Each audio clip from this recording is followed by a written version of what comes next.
अस्सलाम वालेकुम guys, welcome back to my channel cooking with Sadia. कैसे हैं आप सब लोग? आई होप कि आप अच्छे से होंगे, मज़े से होंगे और अच्छा जा रहा होगा आपका रमज़ान। तो ये वाली रेसिपी मैं ना अपने रमज़ान के फर्स्ट एपिसोड में डालना चाहती थी, लेकिन मुझसे थोड़ा मिसप्लेस हो गई। तो गाइस मैं ना ये दुबई चॉकलेट्स और दुबई और ना जो स्टफ़ डेट्स थी वो मैं बना रही थी। तो ये देखें, मैंने ना अपनी ये सारी चीज़ें भी सारी असम्बली कर ली थी। तो कुछ मैंने डेट्स लिए थे, उसको मैंने निकाल लिया था। ये मेरा आलमंड पेस्ट था, साथ में मैंने बिस्कॉफ लिया, मिल्क और वाइट चॉकलेट ली। ये कुनाफा था मेरा, जो मैंने रोस्टेड किया था, जो हमारी फेनियाँ होती हैं वो रोस्टेड की थी असल में। और ये पिस्ताशियो बटर मैंने घर पे बनाया था। ये मैंने 2 से 3 चम्मच ताहीनी ली थी, ड्राई रोस्टेड। मैंने कोकोनट था, ये मेरी फेनी थी, जो कि मैंने ना बहुत ज़बरदस्त तरीके से मैंने ना घर पर ही इसको फेनियों का ही कर लिया था। ये इसके साथ मैंने स्टफिंग के लिए कुछ नट्स लिए थे जो ड्राई रोस्ट किए हुए थे। आपको वैसे पसंद है तो आप वैसे ले सकते हैं। और ये उसके ऊपर ये टोस्टेड कोकोनट भी डालें, बहुत ज़बरदस्त बनता है। तो ये सारा ना चीज़ें आपको पहले से प्रेप करनी पड़ती हैं। तो गाइस मैंने ना ये जो इसकी कुनाफा फीलिंग है, अब हम वो बना रहे हैं। तो ये जो मेरी सारी अपनी फेनियाँ थी ना, हमें फेनियाँ बोल रहे हैं हम, कताइफी कह लेते हैं चलें। तो ये उसको मैंने रोस्ट करके जो रखा था चूर करके, तो वो मैंने लिया था करीबन। और उसके बाद ये 2-3 टेबल स्पून जो ताहीनी थी वो इसके अंदर गई हमारी। जो ये जो पिस्ताशियो बटर था ये बहुत हेल्दी था, मैंने घर पे बनाया था बनिस्बत बाहर से लेने के लिए। तो करीबन ये ना 1 कप के पास था, जो मेरा आराम से बन गया था। और इतना टाइम भी नहीं इसको लगा था जितना कि लगता होता है। तो ये देखें, पहले मैंने इसमें अपना पिस्ताशियो बटर थोड़ा सा बचा लिया। मैंने सोचा कि बचा लेती हूँ, ज़्यादा ना जाएगा, लेकिन फिर मैंने कहा कि एक अच्छी इसकी कंसिस्टेंसी होनी चाहिए। तो मैंने फिर अपना सारा बटर ही इसके अंदर डाल लिया था। और इसकी एक आपको कंसिस्टेंसी चाहिए होती है, ना बहुत ज़्यादा थिक हो और ना ये ऐसा कि बहुत ज़्यादा रनी हो।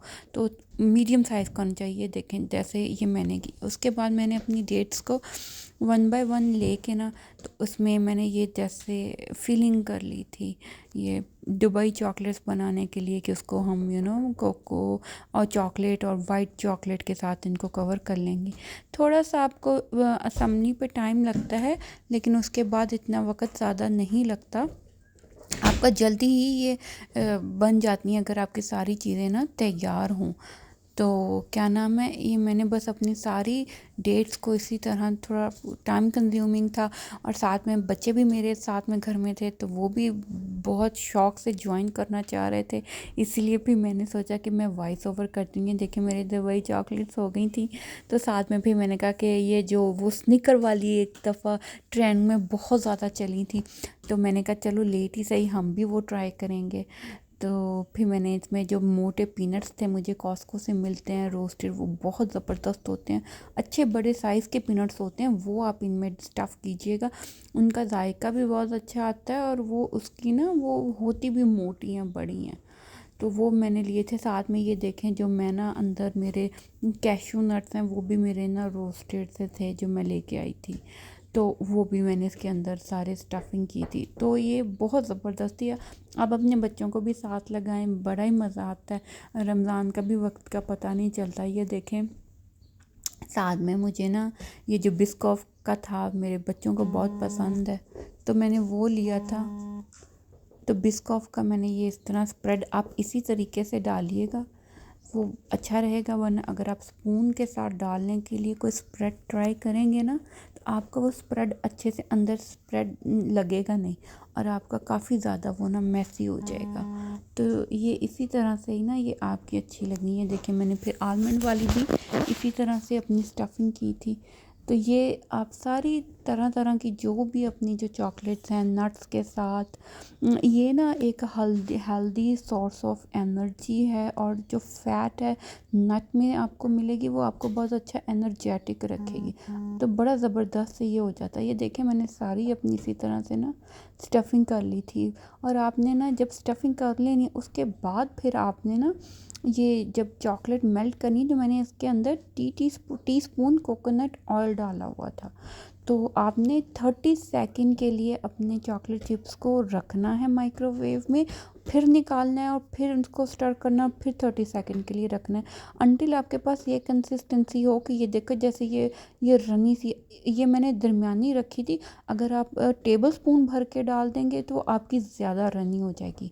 तो मेरी ये चीज़ वाइट चॉकलेट के साथ है। मुझे वाइट चॉकलेट पर्सनल को ज़्यादा पसंद नहीं है, लेकिन स्टफिंग और ये मैं मुझे बनाना था तो इसलिए मैंने कर ली। हालांकि थोड़ी सी ही कोकोनट ऑयल का डाला था मैंने, और वो मेरी बहुत ज़्यादा रनी हो गई थी, और वो उसके ऊपर ना डेट्स के ऊपर फिर अच्छे से चढ़ भी नहीं रही थी। तो जो मेरी ये मिल्क चॉकलेट थी उसकी कंसिस्टेंसी बहुत ज़बरदस्त थी। तो ये इतनी ही आपने रखनी है जितनी आप मेरी बाउल में देख रहे हैं चॉकलेट की कंसिस्टेंसी। तो उससे ये हो जाएगा कि आपकी ना डेट्स के ऊपर चॉकलेट भी स्टे करेगी और रहेगी भी अच्छे तरह से, और आपको एक क्रंच भी आएगा। ये देखें, ये जैसे ही आप पहले ही देखें कितनी पतली सी है। हालांकि मैंने बहुत कम डाला था इसमें वाइट चॉकलेट में, और ये ऊपर चढ़ ही नहीं रही थी। लेकिन मैंने भी कहा कि चलो मैं एक दो ही बस वाइट चॉकलेट के साथ बनाऊंगी। और ये देखें मेरे बच्चे साथ ही आके अंदर से उंगलियां मार मार के खाना भी शुरू हो गए थे। तो ये ज़रा मीठे का काम काफ़ी मुश्किल होता है जब आप बच्चों के साथ बेकिंग कर रहे होते हैं, लेकिन इट्स फन। तो ये देखें मैंने फिर 2 से ज़्यादा चॉकलेट्स नहीं बनाई थी। इसको ड्रिज़ल करने की भी ये देखें मैंने कोशिश की है, लेकिन ये ड्रिज़ल भी नहीं हो रही थी। तो फिर मैंने कहा कि अब इसके साथ ना चलूँ। ये देखें मैंने अपनी सारी चॉकलेट्स को इस तरह कवर करके फ्रीज़र में रख दिया था करीबन आधा घंटा, तो बड़ी अच्छी शेप में आ गई थी। ये देखें। तो गाइस अगर आपको ये हमारे दुबई चॉकलेट्स और स्टफ़ चॉकलेट अच्छी लगे तो लाइक एंड शेयर कीजिएगा, और हमारे चैनल को सब्सक्राइब कीजिएगा। अल्लाह हाफिज़।